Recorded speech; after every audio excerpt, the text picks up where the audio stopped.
Hey guys, welcome back to the Top 10 Weakest series. Well, I guess we sort of stopped streaking the way we were, not really having a starter typing this time around in our 6th video. This time, you guys chose for me to do the ice typing. And to tell you the truth, I'd be lying if I said I was looking forward to going over this one. There are a lot of bad ice types, meaning I'm sure I'll see a few of you guys disagreeing with my picks in the comments. And with there being so many bad ones, it definitely will make things get a bit negative towards the end. Thankfully, as they say, controversy creates cash. So I can only imagine that a video about one of the worst typings in Pokemon will be loved by you guys. Oh, and by the way, today over on MysticSage, we have yet another My Hero Academia review going up. Not long after this video is live, take a look and see the start of the first match between Class A and Class B. It's gonna be a good one, I can tell. I don't want to waste any more time though, so I'll hop into the deep end and start burrowing through these ice types.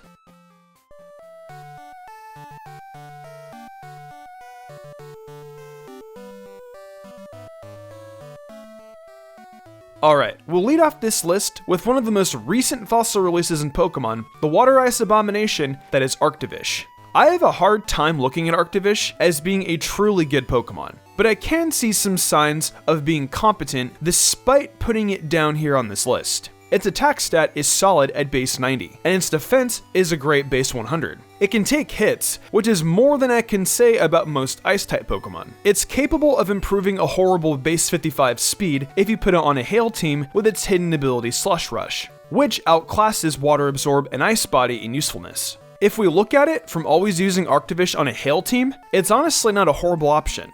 However, you guys know how often I like to look at things when I do this list. I want to look at a Pokemon as a whole, not just how it works under a single circumstance. It might excel on a Hail team, but sometimes all you'll be left with is Arctivish and no Hail up at all. And that's when you'll see it isn't exactly doing well. Now, Arctivish does have access to Fish's Rend, which we all know as the big killer move on its cousin, Dracovish. It's a great move, and it's of course better if Arctivish is outspeeding the opponent, which with the help of Slush Rush, it often will. Icicle Crash is yet another move that only works super well if you outspeed. And then there's Iron Head, Crunch, and Stone Edge for other moves that offer coverage. But really, its poor move pool is what's truly of detriment here. You can't breed Arctivish, so it's not like there are egg moves to rely on. It's simply all the TMs and TRs, and there just isn't enough to give it my full stamp of approval in battle. That being said, it's by and large the best Pokemon here today.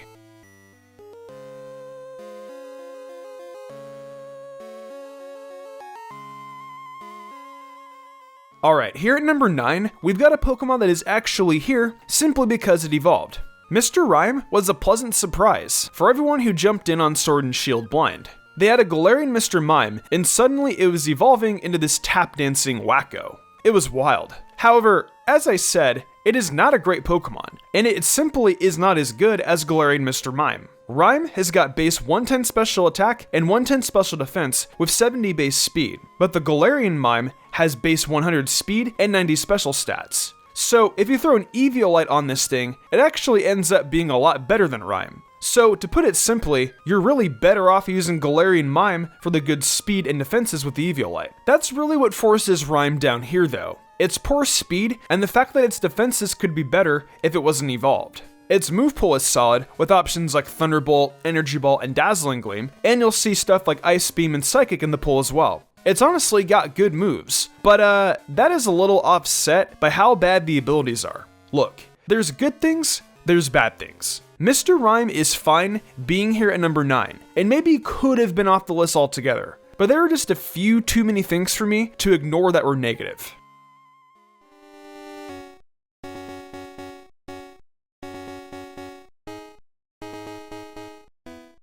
So next up, we've got another fossil Pokemon, and this time, it's Auroras. This one suffers from bad speed, an unfortunate typing, and a boring design.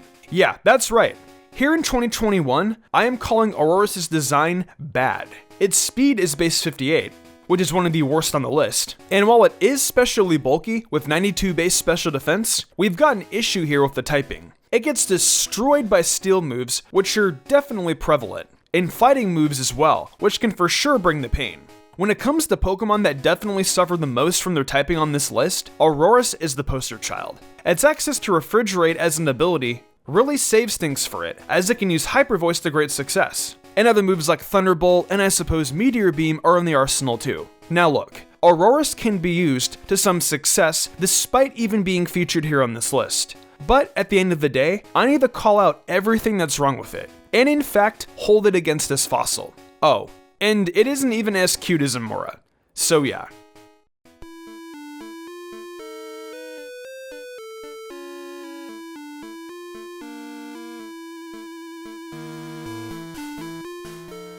Picture this.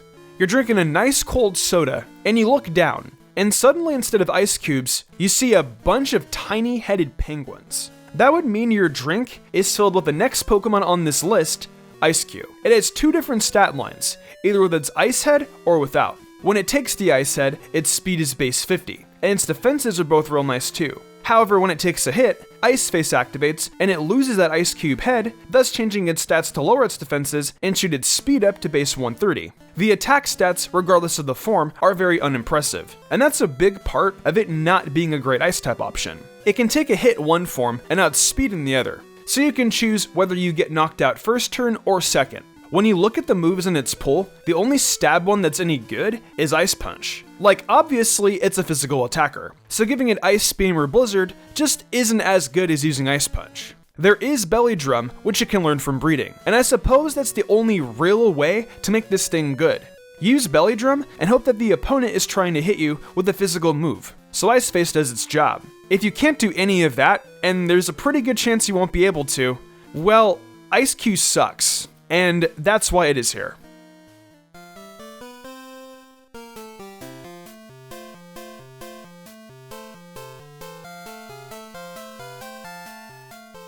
Alright, this one is definitely going to ruffle a few feathers, but hey, that's no surprise when we're doing a list like this. I have decided that just outside the top 5 of this list, we will have Glaceon.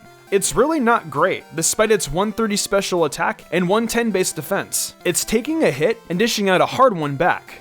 However, look, it's more bad speed on an Ice type, with base 60 being its base speed. Snowcloak and Ice Body are its couple of abilities, which both need Hail to work. So, I guess if you're using a Hail team, Glaceon isn't the worst option. But it cannot outspeed most Pokemon, and thus with its bad HP stat, it doesn't have great bulk. Its move pool is mostly uninteresting, with Ice Beam being its best move, and that plays to its detriment as well. It offers no coverage, and thus there are a few dozen Ice types that work better than it in battle. There just isn't a point to pulling out a Pokemon that only uses Ice type moves, and thus there's never really a reason to use Glaceon in a competitive battle.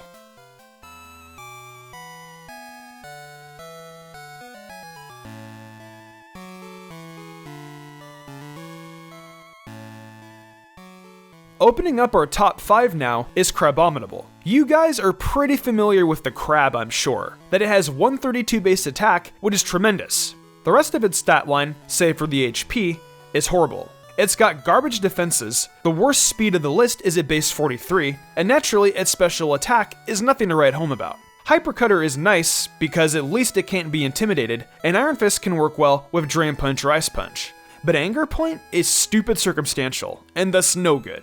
Its move pool is horrible, and the only thing that kept it above the next 4 Pokemon is just being a little more useful than the next 4 Pokemon. That's pathetic, honestly. And if I'm gonna be frank with you guys, I think this might be the worst top 5 we've had on these lists. It's that bad.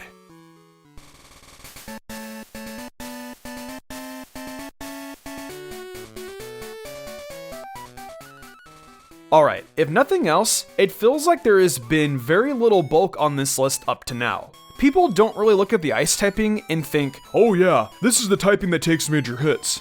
Well, at least with number 4, we kind of get a Pokemon that thinks of itself as being a Bulkymon. Wallrain has base 110 HP and 90 defenses, and offensively, it isn't too awful with base 95 special attack. However, that bad speed comes and rears its ugly head. Wallrain is outspeeding nothing at base 65 speed, and it doesn't have any sort of ability that lets it outspeed anything either. Instead, it has a waste of an ability in Thick Fat, and Oblivious, which is of course rather circumstantial, and thus might not ever make much of a difference in battle. It only resists water and ice, it's slow, and its move pool isn't friendly to its special attacking abilities. I just really don't see Wallrain as a great Pokemon outside of being able to take some hits, and thus, there isn't a lot more for me to say about it.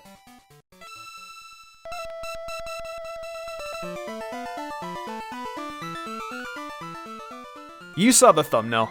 You already know. We don't have a lamp here, since it would melt an ice type, but we do have frostmoth here at number 3.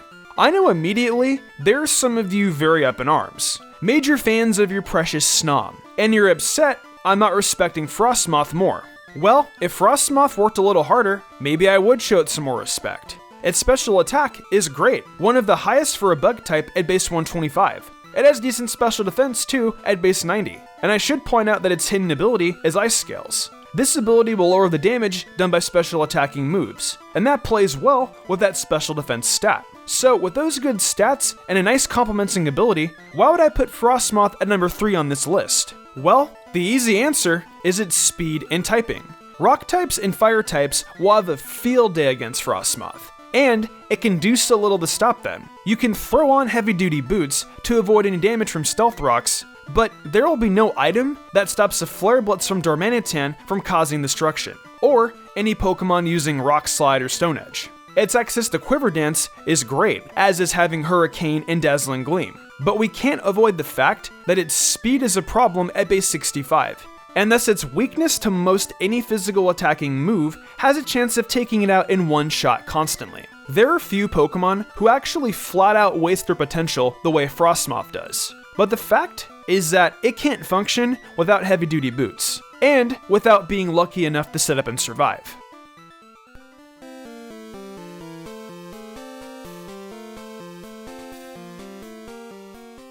You know, before we get to this Pokemon, I've got to show off the last time it was on a thumbnail. Look at this. It was definitely worth showing again. And that's right, it's Dugong this time, taking a spot as the second worst ice type. Its stats definitely aren't the worst we've seen so far, with base 95 special defense and 90 base HP, showing the signs of bulk. But its absolutely horrible typing combo of water and ice just makes it out to be a big joke. Its abilities are definitely influenced by that ice typing being involved with Thick Fat and Ice Body, neither of which are really of any help for Dugong. And Hydration is just an ability I have buried so much in the past that it doesn't need to be talked about right now. These are useless, awful abilities that this Pokemon has accumulated, and I don't get why Game Freak keeps throwing them out there on Pokemon that need help in a different way. I know I've done a lot of bad talking about ice types, and perhaps you're hoping that by this point, I'd have been done getting upset about some Pokemon. But Dugong, once again, is pulling a visceral reaction out of me. It's so bad. The move pool is abysmal, with the usual suspects like Ice Beam and Surf making appearances. But aside from those two moves, the rest of its pool is just a mishmash of moves like Iron Head, Signal Beam, and Fake Out. There is nothing that Dugong can do offensively that a different Ice-type Pokemon can't do better, honestly. That being said, it is still only number 2, so there is one Pokemon that's worse. But even then, I could have easily made a big argument to go with it as the worst.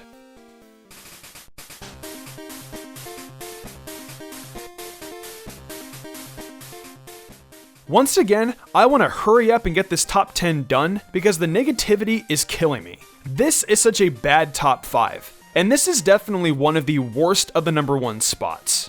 Don't think of this as being shady because it's Delibird at number 1. It's the worst ice type. Its best stat is 75 base speed. That's right. Its best stat is 75 base speed. That is so pathetic. And its next best stat, being 65 base special attack, is quite telling. It's got tons of bad weaknesses with its typing, and its 3 abilities are very stupid. Its move pool boasts, Present. Oh, and Seed Bomb, and Gunk Shot, and Brave Bird too. You know, it's just too bad that its base attack is 55. I'm not talking about this anymore. It's awful. And the only present I can offer is not roasting it over an open fire next Christmas. Well, that'll do it for yet another weakest top 10. Once again, my god, that was a rough one. It might have been the most rough one we've had so far, as many of these Pokemon left me with so little to talk about outside of them being so horrible in battle. I want to know what you guys think though. Let me know if you agree with this list. And why not down below, you guys share with me a few reasons why you don't like these Pokemon. Do you hate Delibird because it looks silly? Or do you hate Frostmoth for taking Snom away from you? Let me know. And while you're at it, remember to share with me which typing you want to see me go through next time. So with that said, thank you to everyone for watching the video. Huge thanks to my phenomenal team and the amazing art done each week by Danny the Demon. I couldn't do all this without them. If you all enjoyed the video and want to see more content like this, be sure to leave a like, subscribe, and hit that notification bell. Be sure to leave a comment too, as it really helps us out. I also do other content on my Twitch, where I stream Genshin Impact, Mystic Zora, where I do Pokemon Let's Plays and other gaming content, and of course MysticSage, where I do all anime content. Right now, I'm focusing on Inuyasha and Yashahime, so if you're interested in that, be sure to check it out. If you'd like to support me even further than that, check out my Patreon. Whether it's a $1 tip to get early thumbnail access, or the $10 tier to get cool perler bead charms and a shout out. There's tons of reasons to join today. These lovely people did, and I thank them all so much for their support. It really means the world to me. I think I'm gonna wrap this up though. I'm Mr. Gumbrion, and I will see you all next time with some more amazing Pokemon content.